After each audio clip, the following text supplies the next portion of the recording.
新年快樂啊！2026年一開波真係好精彩，香港率先就有兩大戰場開波，一邊係觀塘海濱，一邊係銅鑼灣渣甸坊，兩場都係女人同女人之間嘅對決，但性質就完全係兩回事喎。呢啲嘢真係唔到你唔信，唔好睇小香港女性嘅力量啊！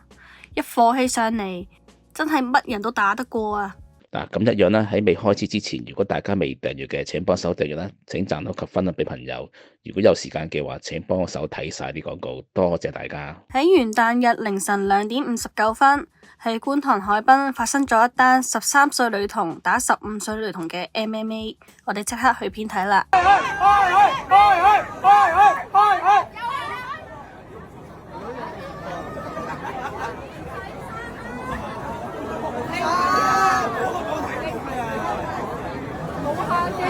上次我講冇下次喎，你話俾幾多下次你啊？嚇？你再整鳩我？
乜撚嘢啊！屌你老！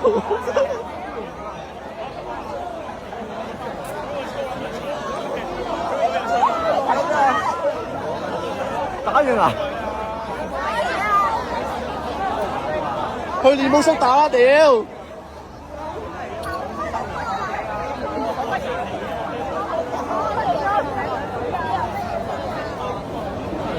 呢位13歲女童嘅心態，明顯係處於一種極度扭曲嘅英雄主義。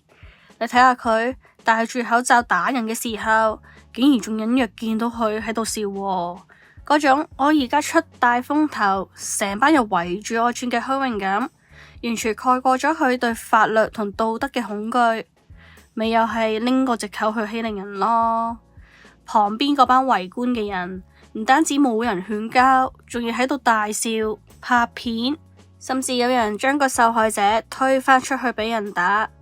呢位妹豬就係咁，因為襲擊致造成身體傷害而被警方拘捕啦。要知道呢條罪最高可以判監3年，咁細個就搞到咁，睇下冇咗通識科教出嚟嘅細路，似乎連基本嘅批判性思考同埋社會責任感都丟失埋啦，取而代之就係一種極度貧乏嘅價值觀，以為拳頭大就係真理，以為拍片上網呃 like 就係成就。反觀同一日，即係元旦日下晝3:34，喺銅鑼灣發生嗰單港女大戰美食冊，同樣都有用到武力，但性質就完全唔同，直頭想頒個好市民獎俾嗰兩位女士添。